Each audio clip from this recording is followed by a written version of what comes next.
So Taylor and another rep named Brian, typically, this is Taylor. Hey, Taylor. Okay. Taylor does our digital marketing, so we'll get this out of the way. If you need help on flyers or your Facebook, or you're just feeling flat and you need some cool ideas, I think Taylor, her information is in this link. My cell phone and everything is in this link. When we get to it, I'll make sure to stop and point it out. She'll sit with you, come make an appointment with you. And we don't charge for that. So if you're having an open house and whoever does your flyers typically didn't have time to do it, or you're mad at her or whatever, you can email Taylor and she'll take care of it. She knows what everything is supposed to be. So that's Taylor. Taylor takes care of our website, our rate calculator, and makes me look really good by making me really cool booklets with stuff. So this is our website, and on our website, if you go down here to the bottom where it says get a quote, I'll let you go for it. So you'll press get a quote right here. There's also like some instructions on this page, just like how to get it on your phone, all that fun stuff. So if you want to get an instant quote, you can just click the, y'all, yep, we're gonna slide you over here. Y'all can get an instant quote right here. A title quote, it's not a buyer or seller net sheet, but that's just a basic title quote. You don't have to sign in for it. If you want to get into this amazing rate calculator, you can click on the little log in or register, which most of the time, if you want to set up an account, I can 100% do that for you. If not, it's not super hard. You just put in your email and all that kind of stuff. If you will get me the roster, I think I pretty much have everyone set in. We will check that over the next couple of days. I'll email it to you. Yeah, I'll send it to Taylor. We'll double check to make sure that we have it, and then will it send them a link, or do you just want to set them all to Anchor 2021? I can do Anchor 2021. So everybody in the room, we'll set y'all up. Make sure you're set up. We're not going to mess with Terry Ellis's. Don't mess with Terry Ellis. And we're going to set your passwords to Anchor 2021, capital A. And then you can go back in there and change it yourself. Go ahead, Taylor. I'm sorry. No, you're fine. Okay, so once you log in and have your account, I'm just gonna kind of slide. Can I put it right here? Okay. I'm trying to kind of make it around the same people. Okay, so this is what y'all will see. This is a realtor account that we made to show y'all. So y'all can go over here to seller net sheet. And then you just put in all the information. I would walk through it. I'm just scared y'all's gonna walk in and then we're not gonna have time, and then y'all will be really sad. I mean, she's on that late. Okay, so does anyone have a property that they have listed right now they want to volunteer of? Give me an address, somebody. Can you do 222 207 Avenue? 207? 7th. Oh. In Silverhill. I promise. Is that right? 222? 222 4 twos. Is that 7th Street? Yeah. It's 4 twos. It's 4 Oh, it twos. is, okay. Okay, here. Joelle? Joelle. It's okay. She'll be here in a minute. Okay. Yeah. Right there. All right. So if y'all ever come into property location and it is a piece of land, if it does not pull up, obviously it doesn't have a property address, y'all can call us, we'll help y'all with that. We try to fix the system the best we can to where it doesn't have that issue, but land just doesn't have an address. What's the sales price on it? 195. Okay, and then it always does your closing date a month out. If there's another date that you want to put in there, you discuss with our closers, put in there, you can go in right here and change that, but it automatically sets it a month out. Mortgage payoffs. So the more you put into this, the more you're going to get out of your quote being close to perfect. Okay. Right. And I love it when sometimes agents will call and be like, "Oh, you're $35 higher here, or this or that." We put all of our fees in there. Okay. Everything that it possibly could be. Okay. So obviously, if you don't have FedEx going out, then that price it's going to come down. So we're not going to come back to you at the end and add something to you. Most title companies just give you a few fees and they add some more stuff in there, and it's like, yeah, well, I mean, we all run consistently about the same. Okay. So payoff loans, throw me a number. 180. Yeah. Like $180,000. Second, don't worry. 3 and 3. also, if y'all get to this position where y'all want to put in dollar amount, you can do that too. We have a transaction fee here? No? Okay. Okay, and then HOA dues, we'll just. None. None, okay. And if there, I'm like, if you don't know it, just skip through it. But this is to give you a very accurate net sheet. Property taxes, I think they're about 850. and then other expenses and credits. If you have something else that you wanna add in here, just put it in there. You can make it an expense or a credit. Put the amount, the name, and description, so it's on there. Press calculate.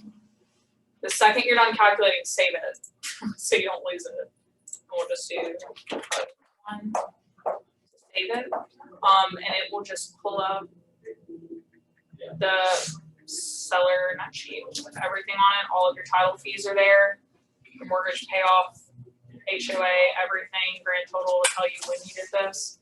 And your branding will be right here, your name, your email, your cell phone number, all of that. So whenever you print this, download it, email it, whatever you want to do with it, it has your branding as well as Anchor Title's logo on it, but it has your branding. So that's real cute and everything, but if you're on a listing appointment and I go, I have to make $150,000 on this, and this is how much my payoff.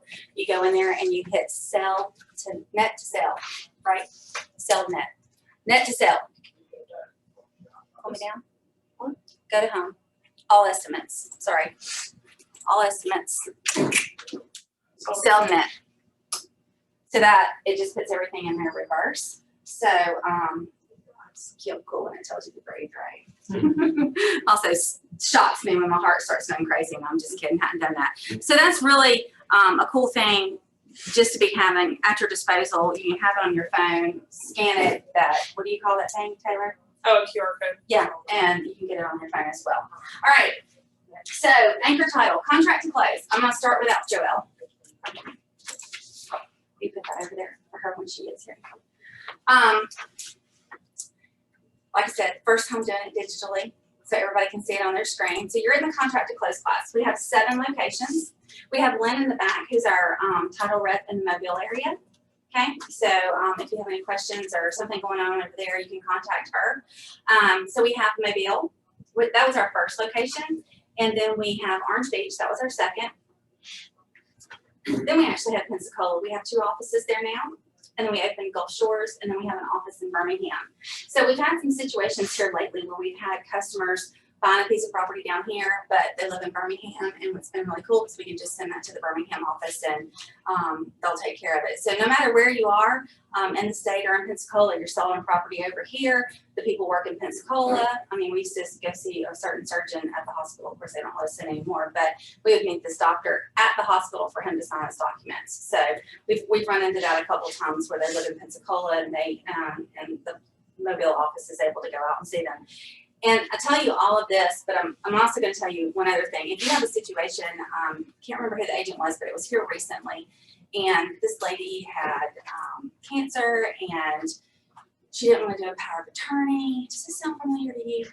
Okay, I thought it was you, maybe. Okay, didn't really want to leave her house, didn't want to give anybody power of attorney. And I'm like, okay, well, if she's like getting to the end, we need to have, something in case. Not that she dies, because power of attorney won't be any good, but it's physically sick, you can't sign, and she just didn't want to give anyone power of attorney. So I don't like the closers to go to someone's home by themselves, but if you will go and make that closer, or if you can't, then I go with the closer, and we can go to that person's home and close it. Joelle's doing that. She had COVID like back in August, so we're not like petrified of getting sick or anything like that. So we will make those accommodations for your person.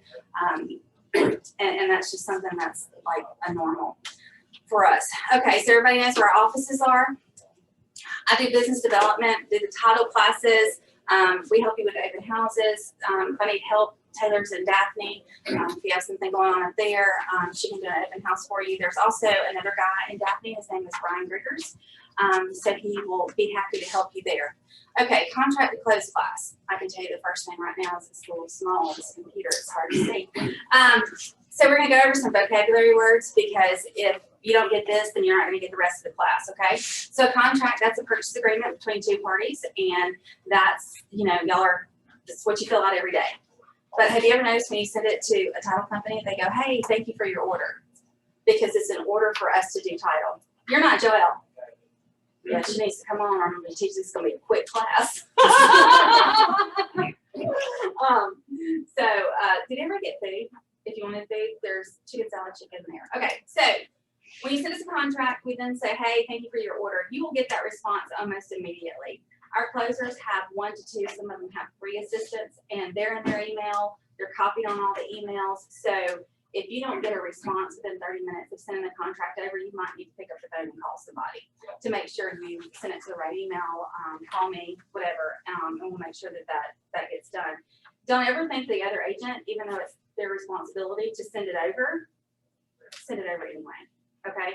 I had a situation where I had, this agent is now Keller Williams. Each agent thought the other one, because they were our regular customers, and they both knew that they were regular customers of ours, that the other one was gonna send it. So just passing, the guy said, hey, Deanna, how's so-and-so going? And I went, huh? This person doesn't hardly ever sell anything, and so, I mean, I would have known, you know? And I was like, what are you talking about? And so I got the closure, and I was like, can you pull this address? Well, then it was supposed to close in a week.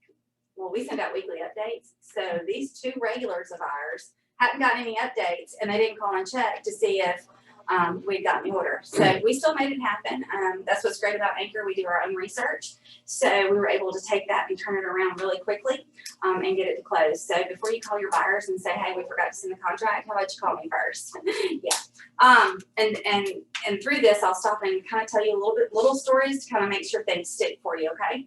So after you send us an order, you get back what's called a title commitment or a binder, okay? That is everything that we need to do to clean up the closing. I like to say it is our recipe for closing. I'm going to have to get this to you for a minute because it's just a keep on.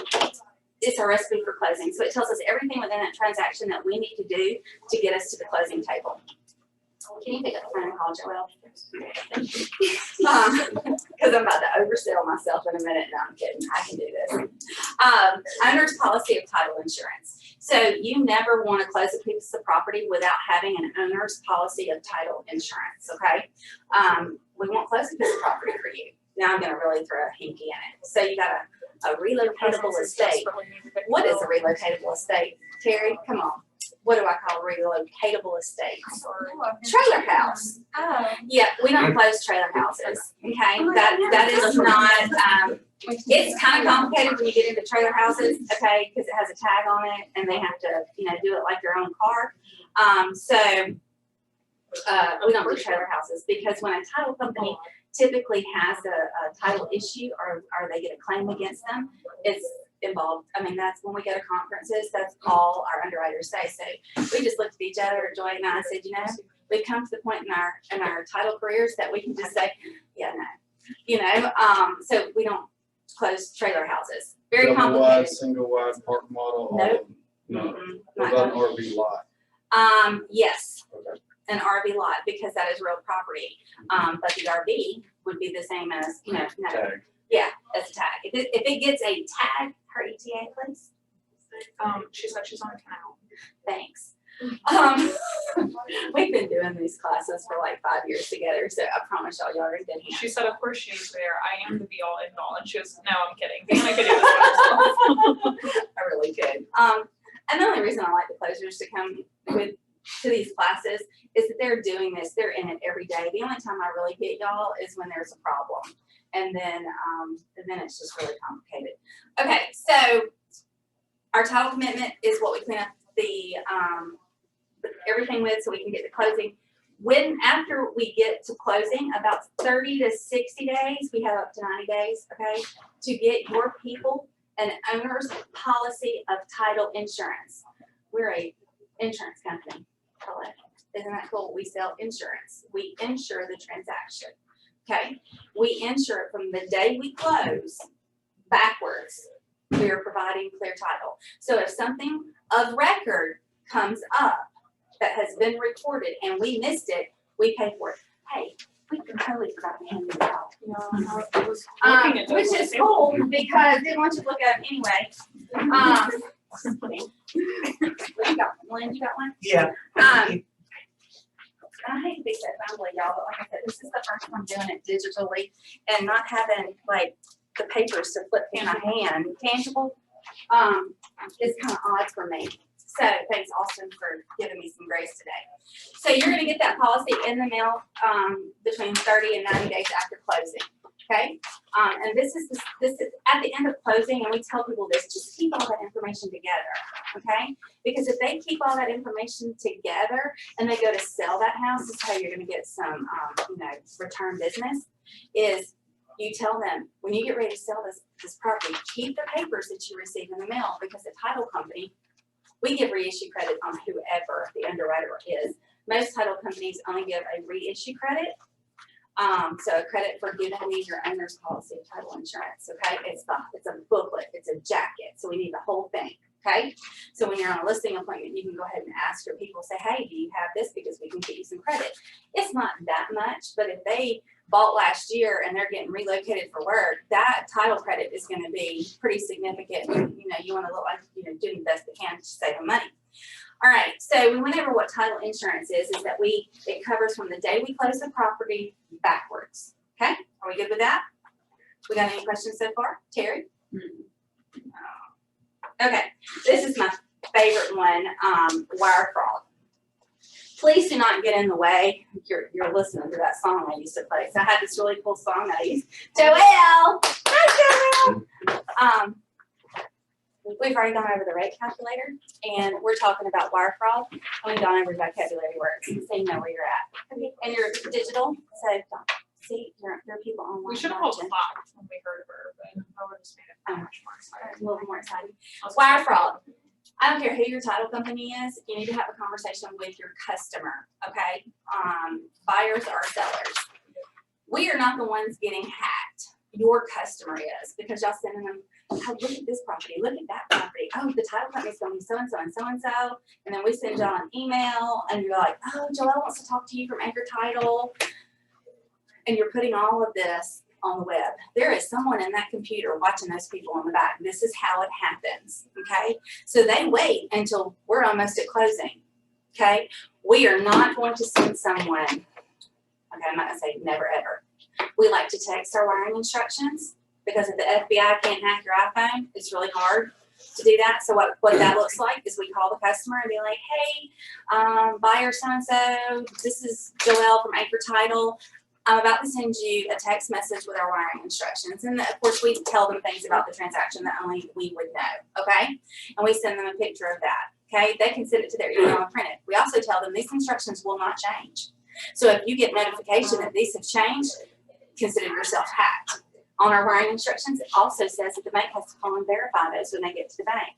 Okay, and we go over this with your customers. But again, it's best to hear it from you guys saying wiring instructions do not change. Because at the end of the day, everybody wants to close the deal. And if the money goes somewhere it shouldn't, then we're not, nobody's closing.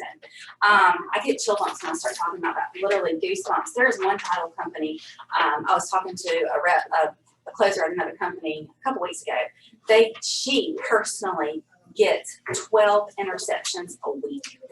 And she sent me one and I was like, oh my gosh, it looks so legit, where it is a bank reaching out telling her, the closer, I'm not pointing at Joelle, but a closer to send the funds so-and-so. Yeah.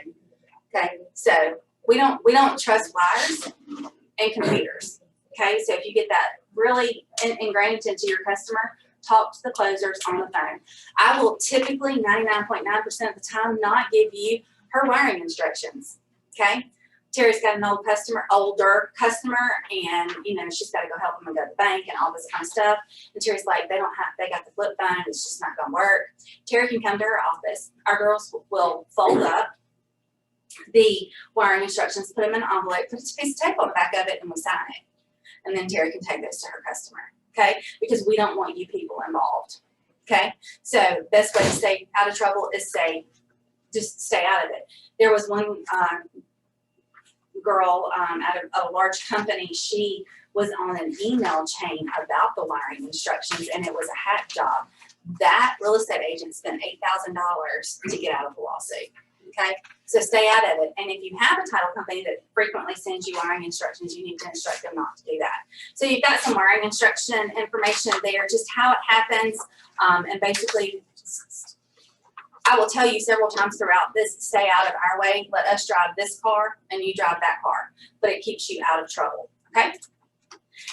This is Joelle, she's in the Orange Beach office, and this is your Baldwin County contract. And she's gonna start going over it with you. We are gonna go over, typically I have this already highlighted. I failed again today because I was gonna pass y'all out some really cool highlighters, so you could highlight it as we went along. But if you'll just make some notes or circle the number that we're on that we stop and talk about, this is what's important to us, and we're gonna tell you why it's important to us. And by the time we get through this contract in just a few minutes, we will have asked you about your commission twice. Go ahead, John. So I will explain things that we are looking for. So we don't necessarily go over things like appraisal and things like that, because that's something that's on the loan side of everything. So at the very top, you've got your buyer, seller information, accepted date, and initials, of course, that you have to get filled in. But what I'm going to look for is number one, the address. I'm going to check that address with the PPIN and the brief legal. Sometimes off of the brief legal, if you go to Baldwin County Revenue and the brief legal that is listed is not correct, that does not matter. Baldwin County Revenue is constantly updating, and that might have just been an error on their end, but you want to look at the legal description off of the deed.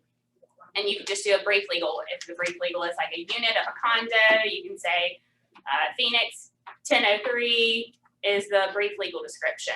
And of course, all the Phoenixes are more like 10B2, you know, so and that's on that. So you continue on number two. A controversy that we face with cash is cash. If your buyer is doing a home equity line of credit on their personal home, that is not a cash. That they have to do financing in order to purchase that property. So you could put on there cash, because technically they are bringing cash to closing, but it will be all based off of that equity line. So I have more and more people are saying it's a cash contingent upon an equity transaction on their personal primary property, but you have to write that in on the addendum. Because at the end of the day, what she's saying is we're still waiting on a lender, okay? And we talked about briefly the group emails and the weekly updates. We're gonna send you an email, and then every week we're gonna say, we need this, this, and this, and hey, lender, can we have an update? So it's kind of like your world into everything. I've had one agent in 5.5 years tell me they didn't like the group emails. She goes, makes me look like I'm not doing my job. And I'm like, well, I mean, we've asked for the wind infestation report, 4 times now, and we close in 3 days. Can you get it? So whatever. We will accommodate you, however, if you don't like it. But it's really great to put it all out on the table so everybody knows what's going on. Go ahead. 2 months ago, I actually had a deal fall through because it was a cash offer supposed to close, and they had an equity line transaction going on that did not close. And they extended it another 20 days to get financing, and they said, we're going to accept backup offers. And they did, and they received a $10,000 more offer from what they had. So of course, when it didn't close the second time, they went with with the backup offer. But again, that's because it was a cash offer. The seller was very irate that they were waiting on financing. So those things happen. Make sure you're covered. Are you saying like if I'm buying a second home using the equity of my first home? Okay. It is not cash. It's not technically not a cash closing because there's a loan involved. When you write it as a cash deal and then Right in the section addendum. 34, you gotta put that as Provisions. contingent upon it. Okay. Yep, exactly. So then number 4, buyers and sellers closing costs. If you ever had an out-of-state seller or buyer, everywhere around the greater United States, a buyer purchases their own owner's policy. So down here, they get a little confused because a seller always pays for it for the new owner, for the new buyer. So title insurance is always paid for, and it lists seller's closing costs at the bottom there, that they will provide an owner's title policy based off the contract sales price. We offer a reissue credit. Went over that. Okay. So you make sure to get that previous owner's policy from that seller so they don't have to pay for the full policy amount. So say you're like a Terry Ellis and you like closing because you like to call me at 9:30 at night and just see what I'm up to. Or you have a question. Totally forgot where I was going with that. Reissue credit. That's what we were talking about. I lost it. Squirrel. Yeah, okay, anyways. We don't have to have the original policy, but we do have to have a copy of it. With that though, this is a contract. Everything's negotiable. If you have a seller and they are so adamant that they're not paying for that policy, write it in the additional provisions and everything, like you said in number 34, I think it is, that the seller will not provide the title insurance policy. Continuing on through, of course, we want to make sure we really don't care about what's going to convey and what's not going to convey on that. That's you guys and your walkthroughs and everything on that. The termite for number 10, of course, everybody is aware, our new contract states that the buyer is responsible to get their own WIR. And if there is a bond, it can transfer, but that's not actually going to hold up your closing. Other real estate companies still are requiring for every transaction a termite report.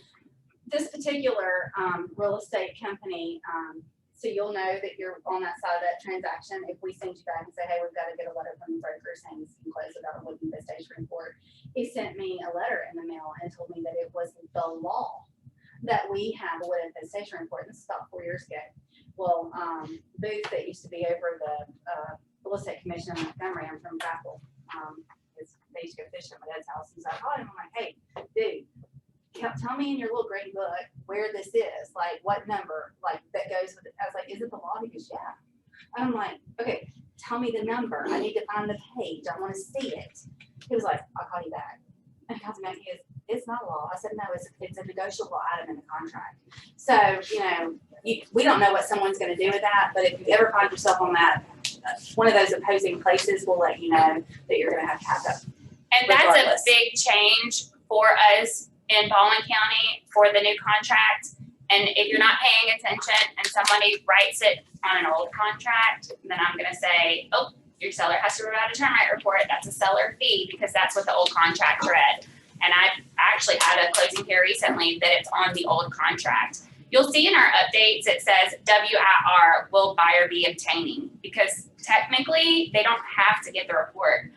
If it's a condo, I hear all the time from real estate agents, well, it's cement, so why would we need a termite report? Or the bond is through the HOA. That's entirely up to you guys. If you want to be advising your clients about termites, that's your call. I mean, if you want to do that. But I have real estate agents all the time say, oh yeah, we're getting a termite report because there's people that have moved in a couch that was infested with termites and ate everything they could get a hold of. They ate the cabinets or anything. So it's out there and they'll eat it. So just to think about it. So continuing on, home warranty. This is a big one.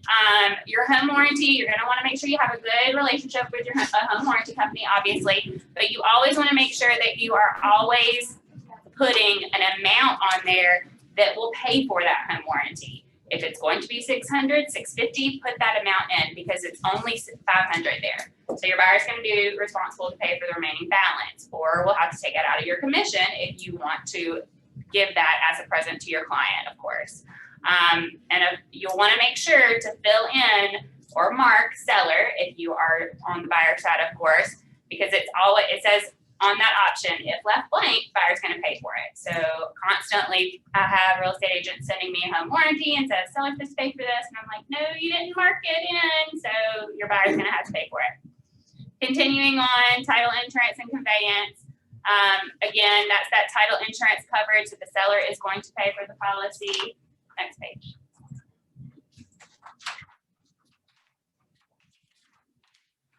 This is very important on how you want to take title. So on my contract, if it has one name on here and you say, oh, we're going to add the wife at closing. No, you're not going to do that because I have to run a search on the other client and we cannot do anything at closing. If you wait to closing to tell me someone's going to be added, it'll be a 2 to 3 day turnaround. We have to run a search on these people. So always, always, always list as many people or whomever you want listed on the deed. If you say, what's the verbiage, ETSEQ or something like that? Tenants in common. You can add people later, or you can add to it. Yeah, it's a little verbiage or a little information there that says you're going to add someone later, basically. But I still need an addendum. I need to know who is going to be listed and what the legal name is. This with or without rights to survivorship is very important when people pass away. If Deanna and I are on a piece of property and we're like, oh, well, we probably should add our husbands. So if we list 4 people with right of survivorship and one person dies, and it doesn't specifically say that it's 50% this couple, 50% this couple, and right survivorship between the 2 of them, then if I pass away, my percentage goes to the 3 of them. So that would be my 25% goes to the 3 of them. With investors and people going in properties and stuff down here, this stuff happens. Mhm. That's why we like go over this. Joelle, will you talk about rights to survivorship with a trust and an LLC and things like that? So You can't survive, not breathing. yeah, so well, what she's trying to get down through is like is a power of attorney. If the property is owned in a trust, and through a trust you have trustees, and through that trust I have to have your trust documents, and I have to read and make sure that they have the right to sell through the trust, and that those trustees can sell the property. If a person passes through the trust, then it goes to the successor trustee. It does not go to whomever it lists on the will. You have to go off the trustee or off the trust document. Same thing for an LLC. We cannot power of attorney. You cannot power of attorney your rights out of a trust. You cannot power of attorney your rights out of an LLC. You can give up your rights or do an amendment to the LLC and say that I appoint this new manager to sign on my behalf through that company. You can't have right of survivorship through trust or anything like that. And a power of attorney dies with the person. If they pass and they had a power of attorney and they appointed their husband to sign on behalf of them, when they die, it is null and void. You cannot use it anymore. And the next class that we do, hopefully next month, because they're kind of going together, we'll talk about this stuff more. But Joelle, will you explain certificate of trust if you're doing into an LLC or selling? What? You're squirreling. No. Certificate of trust. So when you go to sell a piece of property, an attorney or someone that is certified is going to review that trust document, and they are going to prepare a certificate of trust within the last year stating that the person who is signing still has the right to sign on behalf of the trust, that all of their rights and everything are not revoked. In Alabama, we require that a certificate of trust be recorded with the deed simultaneously, saying that they still have the rights to sell the property, they still have the right to the trust. If you are taking out a mortgage, we will also record the certificate of trust with the mortgage. But when you're buying, we don't really care. When it's cash, we don't have to have any of that. You could buy it all day long. So constantly you're like, oh, no, they just did a closing and you didn't need this because you're paying cash. You know, we didn't have to run that, but when you sell, we have to run and look into it more detailed. If you'll also look where it says that closing shall be at the location of the seller's election unless otherwise noted here. I'm gonna tell you something. When you have a buyer, you're like, okay, well, they get to choose. Okay, that's fine.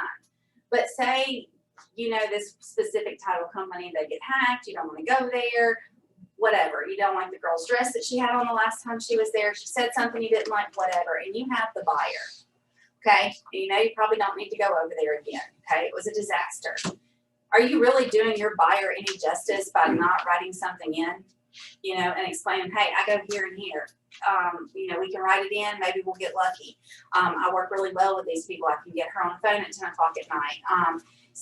But let me explain this. If the transaction goes wrong and you have the buyer and you didn't put anything in there, and this title company was just, it was awful and they missed stuff, and your person's gonna look at you and be like, man, you like, what is this? And you can come back at that time and say, look, I tried to get us to go over here. But remember, the seller wanted to go here and you didn't want to negotiate on the title insurance or whatever.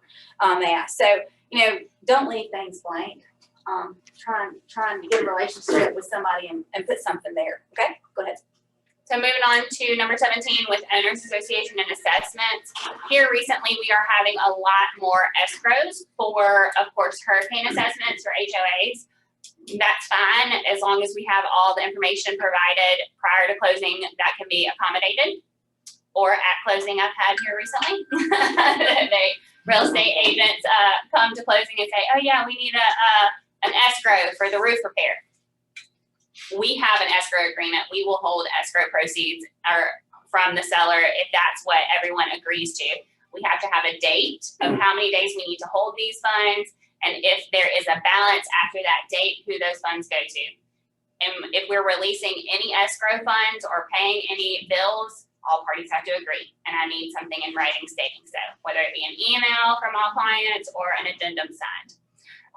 Moving forward on the assessment information, owner association assessments, this agreement shall be paid by buyer and seller, and if they do not become due and payable until after the closing, shall be paid by buyer or seller.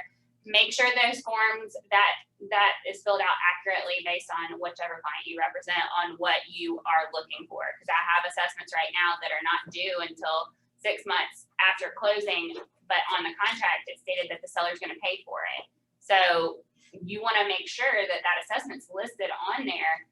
And sometimes the HOA won't fill out any assessments that are on my form, although there's a line for it. They just won't do it because it's not due for 6 months. So you'll not want to make sure and pay attention. Shoot us a little email and I'll reach back out to the HOA.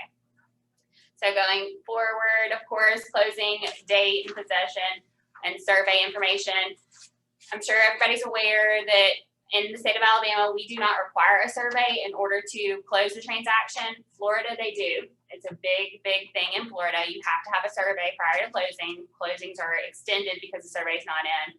But here, an existing survey, we'll put it in our update that it says in the contract that you'll need an existing survey or an existing elevation certificate. It'll be in our update, but it'll be up to you guys to share that information between real estate agents. Closing date and possession, of course, in Baldwin County, it's way better. Down here, if it says it on the contract, it's almost the gospel. We're gonna close on that day, but Mobile is constantly moving. And depending on the lender that you guys have, it'll probably push, but it just depends. You guys can talk amongst yourself about who those people are. Back it out, so you got it way too close. I'm sorry, I was told that we can't read that, so I don't want Oh, no, I can't read it. to. So extensions and everything, constantly with those 5-day and that information for 21, if they don't actually close, then you have 5 days to extend. Your lender doesn't even really allow that. You're gonna have to get an addendum extending the closing date. I realize that it says they have 5 days to get the loan documents to us and close within 5 days after the closing date, but they always end up asking for an extension anyways or an addendum. Earnest money deposit, you guys have your own earnest money.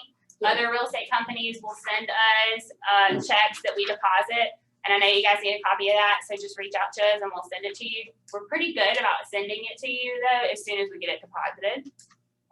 Everything else really, that electronics and everything, that's kind of on your responsibility, not as a title company. And then Fairhope single tax, that's a big one. You guys have a lot to do with Fairhope single tax. You have to file, you have to get down there, they have to take the class, and you have to provide them with all the contact information.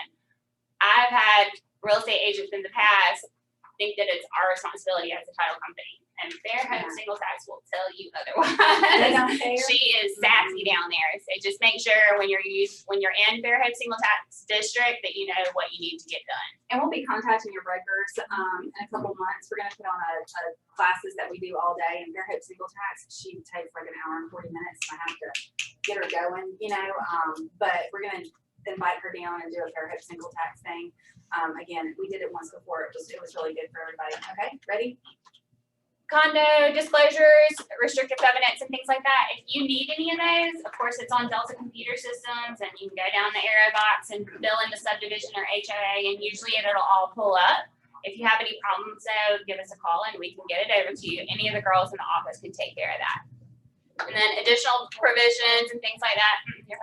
Encounters, of course, if you're asking your seller to pay some closing costs or anything like that, that will be in those comments and sections and going back and forth. Continue. So the agent order form, you see it has two different spots, one for the selling agent, one for the buyer's agent. We're not asking you to fill out both sides because that would not be possible, but I like it on, just the two forms. So we can send you all this in a version that is fillable. Is that better? Heather, you like that word? Well, yeah, Fillable. editable was not. Editable, she doesn't like my word editable because we also have the version where you can take our logo off and put your logo on and make it yours. This is everything that a title company needs to know to get to the closing table. We make a lot of mistakes when we all start talking back and forth or email and have information. So this, no matter where you go, is everything that they need. We are showing you the back side of title today, what it takes to get it through the closing and at the table. We take this agent order form, we fill out an internal form that goes to our researchers. At the bottom of that agent order form, you see it says, please include realtor MLS. When you send it over, on this page, we'd ask you again to fill out your commission. When you send us the realtor MLS, it's gonna ask that as well. So you have given us a contract, the agent order form, and the realtor MLS. We are cross-checking your PPIN, make sure you wrote the right number in, that you're selling the right property. So there is a reason. For a long time, people didn't care. They're like, what does she want all that? I want it because I'm checking you. Because you're not always right about stuff, okay? And then if we have to stop midway and redo it, then dang, we just wasted a lot of time. Okay, so you understand those two forms and why we use them. We are now going to move into your title commitment or binder. Everybody says the same thing, commitment, binder, whatever. Joelle's going to explain the different parts of it really quickly. I try to keep this to like 1 hour, and I'm promising we're going to get through in just a few minutes. Go for it. Also on that info sheet, when you send over the contract, which is what we call our order, we're immediately going to send you out a welcome email, generally within that day, and it's going to have that order attached or that form attached. If you've already sent it out, just go, thank you, bye-bye. Don't worry about it, because I have clients all the time send me just the order form, and I'm like, hey, can you send me your contract too? So just giving you a heads up on that. So this is the binder, commitment, title, insurance. This is what Deanna likes to call, this is our soup or recipe to get to the table. This is what we need to take care of. At the very first of the very top of the page, Schedule A, this is going to have, obviously, it says buyer information, lender information, and then it's going to tell us our sales price and loan amount. And then on number 4, it's going to tell us who owns the property, instrument number, and the date they received it. Number 5 is the legal description. How long is title commitment good for? Anybody know? It's at the top of the page. It says title commitment and the date. How long is that title commitment good for? So if you mad at your title company that whatever, and they make you mad and you're having a bad experience, and you run over 30 days, and that date is 30 days, you send them a message and say, hey, I need an updated binder, please. And then they'll be like, oh, she knows. She's been to Deanna's class. Okay, go ahead. 2 is your requirements. Schedule B Part 1. It tells you, of course, that I am calling for a deed. I'm calling for the mortgage because the lender is requiring a loan. I'm also calling for your mortgage payoff because your seller has a payoff. I'm requiring that the city of Gulf Shores send me what's called assessment information. So that means I'm going to send a request to your city and say, hey, is there anything outstanding? I'm checking for any grass cutting assessments. Properties have been vacant and the city will put an assessment on it, a fine, because they cleaned it up and they cut the grass. So that is something that we have to check with. Plumbing is the big thing, or city sewer is a big thing. Of course, they're on an automatic draft for that, but they'll tell me if there's any outstanding. So if you see me go, got to check assessments next week, that's what that means. Continued on through Schedule B with exceptions. This tells you, of course, who has rights to your property, if there is any easements or electric lines or anything like that. And this is a big thing. We literally are having a problem with this today and closing today because there is an easement on a piece of property a man is purchasing that is literally right down his property. He cannot build in the middle. And he is thinking, oh, no, that's not a big deal. I'll take this to court and get the easement removed. No, sir. You have about 3 different people around you that has rights to drive right down your property. You cannot build in the middle of it. And if you look on Google Maps, you can see the red. So be careful on things like that. Don't advise. And we try not to advise, and we say get a survey, and even the surveyor will have it listed on there.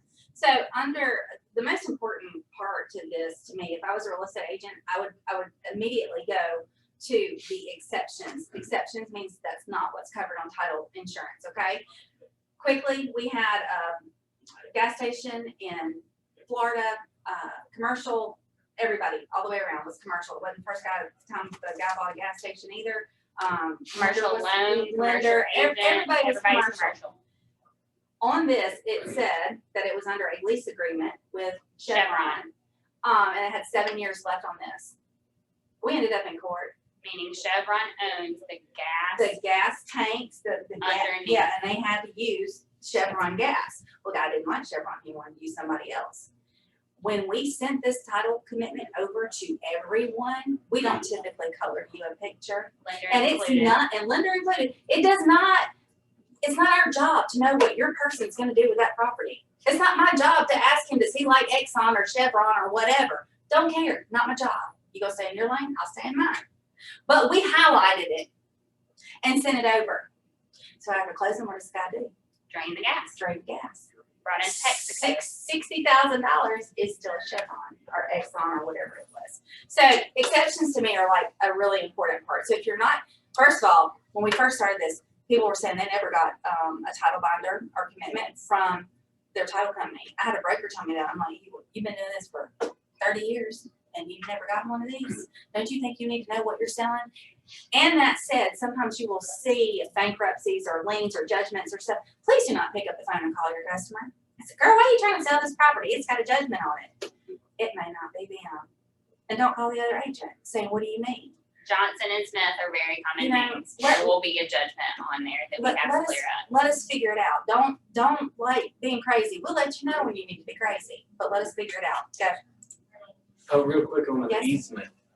Where's the quickest, fastest way for me to find that out? On the deed. It's gonna be On the listed deed. on your deed. Yeah. Any prior easements, right of ways, or anything like that will be listed on your deed. And we will make sure that you have my contact information and Joelle's contact information. So if you get in a situation, you can text us real quick and she can pull it up and look at it. If you can't get her, usually it works better if you send us in a group text because if she's busy, I can get it figured out. Call my husband. I So do. you can tell if like the easement goes all the way through the property and feeds another one. I'm not gonna do that actually because I can't advise you legally, but I can pull up the easement and send you a copy of it. And you can look at it and define it yourself. Okay.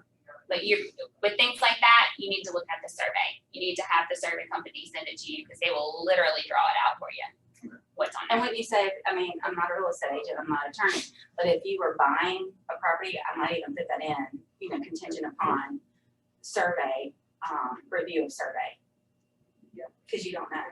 On the survey. With whenever it lots shows and it. things like that, yeah. Lots and But lots. I mean, out in Robertsdale, Locksley, Foley, that property, those properties and that deed, which you can look at, the deed, like I said, usually doesn't have a lot of easements or anything like that.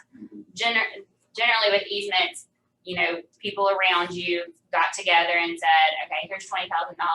I need to get to my property. I'm gonna drive usually it's to the right or to the left of the property on your property so that I can have a right of way to get there. This particular one, they're taking an RV and parking it in the back of their yard. And I'm sure they're not gonna wanna give up that, right? They're using it to turn the RV around, and it's an L-shaped property, and it's on half the boot. That's what I understood. 3 days. Real sorry. quick, on the survey, it'll show you that there's an easement. I knew that, but it's not gonna tell you how many people have access to that easement. That is it. The recorded instrument will, yeah, that instrument I send you off of that deed will, yes. But again, you can pull all that up off Delta Computer Systems too. if you are familiar with how to get around. But if not, just give us a call, we can do that. 3-day rider rule on the closing disclosure. When the buyer's taking out a loan, we close on a closing disclosure. If they're not taking out a loan, we're closing on either an ALTA or HUD settlement statement. Your lender requires 3 days. And in Florida, they send it out like a month before closing, so it's not a big deal. But in Baldwin County, they will send it out and you have to wait your 3 days. So if they send it out on a Monday, then we wait Tuesday, Wednesday, we can close Thursday. And your closing disclosure is the receipt of the transaction, so everybody can review it, okay? And once she balances with the lender, she will send you a ALTA settlement statement. That is when you are going to pull out your contract, okay? And you're gonna check to make sure your commission's right, and you're gonna check to make sure everything that's been ordered is on that contract, home warranty, termite, all of that stuff's gonna be on there. So when you get that, don't just look at your commission and think about yourself. Look at the whole transaction and make sure everything's been taken care of, because we are human. And it'll say, please review the settlement statement for your review and approval.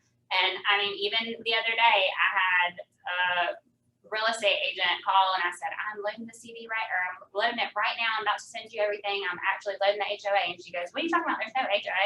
So you're right, I'm in the wrong file. My bad. My bad. So what is a closing disclosure? That has all the buyers. Yep, keep going, because that's a closing disclosure. That has all the buyers' personal information, like your interest rate, how much it's gonna cost over the life of the loan. If your buyer sends you this closing disclosure and it has all our fees and figures here, 9 times out of 10, if you receive it 3 days prior to closing, it's not right. They haven't sent it to me and we haven't balanced yet. That's not saying that it won't be, or there is that 1 out of 10. So, and the commission on there, we don't disperse off their closing disclosure. We disperse off our ALTA. You want to make sure our fees are accurate. Continue. With the closing disclosure, it has a lot of personal information. They passed the law for CFPB rules and regulations that nobody could get a copy of it, that all this information was truth in lending and super shush, and it will only be sent to the actual people. Real estate agents were having releases signed. It's not such a huge deal anymore that you receive a copy of it, but it is personal information. So make sure that the interest rate and things like that aren't shared with other clients. And I have still where buyers come in and go, I don't know why my real estate agent's here. This is none of their business. This is my personal loan. They can sit outside. I mean, I would And want then- you in the room with me when we were going over my finances or my. And then when we were done, that agent came in. So, I mean, it still happens. But you're going to know your clients. You're going to know how they feel about it. So continued on. Closing disclosure, contact for all parties involved. You'll want to make sure that your license number and all that information is listed. So that 5-page turns into one of these 3-page ALTAs. This is just strictly buyer fees and figures, and you can see borrower, buyer on the right-hand side. Tells you your loan amount, proration of dues, taxes, all those fees and figures, and the lender fees and figures all the way through. And then telling you any closing costs, recording of the deed and mortgage, and then balance due from buyer and what's owed. This is a buyer's closing package, so you'll hear us in the closing state, please fill in your contact information so we can send it on to the HOA, or if you call, we'll give you a copy of everything you signed. Our hold harmless note is just like your hold harmless and walkthrough. And one thing we do not say, or at least I do not say in closing, is for your hold harmless especially, this just states you're not going to sue the real estate agent. We will not say that. It states that we are not a termite company, we are not a survey company, we don't check for whole mold or fungus or anything like that. Continue. Our general acknowledgement just states we reviewed everything, they're letting us disperse according to it. We prorated taxes in the HOA. If there was an error on the settlement statement, we can get back to them, let them know what the error was, and that we have so many days to get that fixed. Please don't cancel insurance. Closing protection letter is a huge one. Do not advise your client about a closing protection letter. Let them hear it for themselves, but what we can say is about 1 of 500 closings, people will request a closing protection letter. Closing protection letter is extra insurance on disbursement of funds. It's not extra title insurance. It's actually from our underwriter, and it's just on disbursement alone. That does not insure them on wire fraud. Our privacy notice, we don't sell information to third parties, and now this is the seller's closing package. So that's the And seller also. And it's pretty much the same thing. Mhm. And it's the same documents. Yep, seller's info, hold harmless journal acknowledgement. There are a few extra documents for your seller. Owner's affidavit states that they own the property free and clear. They did not take out a second mortgage that will be paying off. I have had in the past the tax lien get filed on a property the day before closing. We run these clients the day of closing. Sometimes before I'll walk into the closing, I'll run them again. Walk in. Did you know you got a tax lien against you? Oh, girl, they sent me that in the mail last week. That was fast. She was trying to get over it and get through the closing and not pay that tax bill. Oh, I was gonna pay it off with my proceeds. Well, Yeah. I have to pay it off now because it's attached to your property.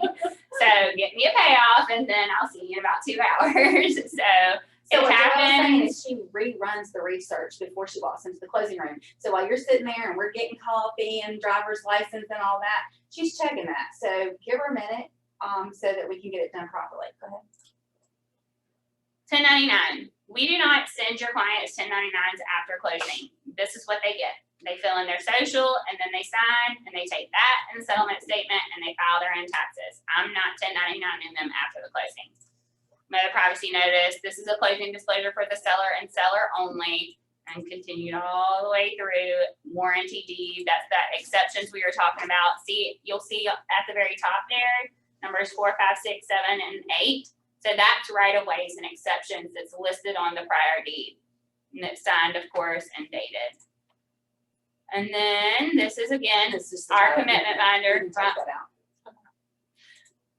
So y'all were our first dry run. We went over the rate calculator before we started. Okay. This is, I'm just gonna touch on this for just a brief moment. We'll go over it in the next class that we do for y'all. You'll also hear the girls talk about capital gains. So if you have a seller who does not live in the state of Alabama and they are selling their property and we haven't done this in a year, $300,000 or more, they're gonna have to fill out this form. The purchase price or their walk away? Purchase price, right. Yeah, okay, so it's not about what they take in, No. it's just strictly the But purchase. we will identify this in the very beginning when we figure out that they are not residents of Alabama. That was one thing that we wanted to talk about. When Joelle said earlier that we're not gonna change things at the table, talking about LLCs and trust and all this kind of stuff. And I never get this right, so I'm gonna let Joelle say it. If you are selling, the seller, capital gains is where we're at, and you are selling to an individual, your capital gains is 3%. Okay, we use fingers like in kindergarten. And we get to the table and they go, oh, we're gonna put it in the LLC. Jumps up to 4. If your buyer is an LLC, Your your buyer, seller is paying 1% more on their capital gain. okay, The law is written backwards. so I wanna know who's gonna come up with that. Yeah. Okay, so if you're writing a contract and you know these people don't live in the state, you better go ahead and put it in, do it in the LLC, because you don't wanna do it at the table, because where's that money gonna come from?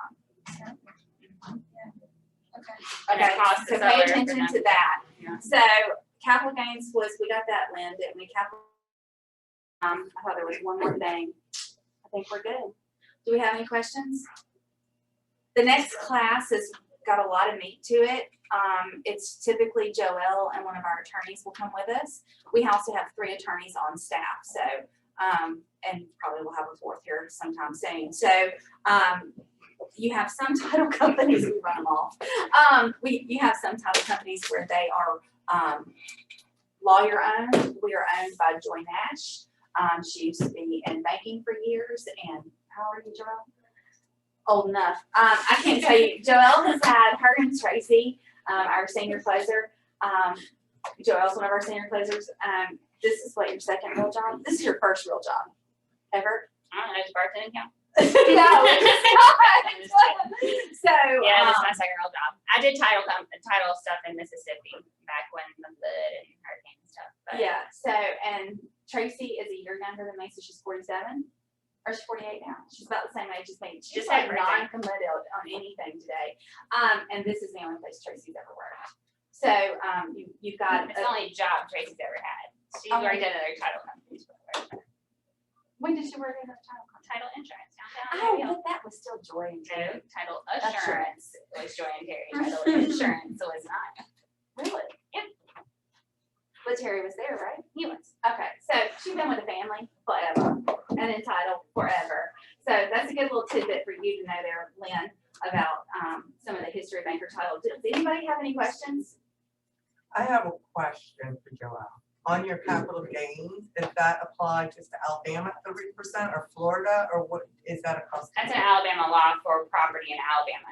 In so- Alabama, So okay. if the seller is an out-of-state seller, and it's only for out-of-state, so if I pull the tax bill and if they have an address that's located in Alabama, I'm not gonna be reaching, I'm not gonna have to deal with that. I'll have them sign something at closing that states that they're a resident of Alabama. I've had clients in the past as well state that they file taxes in Alabama because they own property in Alabama. And so I don't know why they do, but they do, and it costs them more money to do so, because they file a tax return because they're renting it, so it's a business, so they file taxes. If that's the case, then they don't have to fill it out technically, because they're still gonna file it on their tax returns, they're gonna end up paying it regardless. But if they don't file tax returns in Alabama, Alabama wants their money and they're holding their hand out before they leave because they made a gain in Alabama and Alabama wants some of that gain. When it comes to capital gains and all that, remove yourself. Your client needs to contact their CPA. And when you're dealing in that kind of volume and that kind of money, they typically have a CPA that they can take the paperwork to. We send it to them.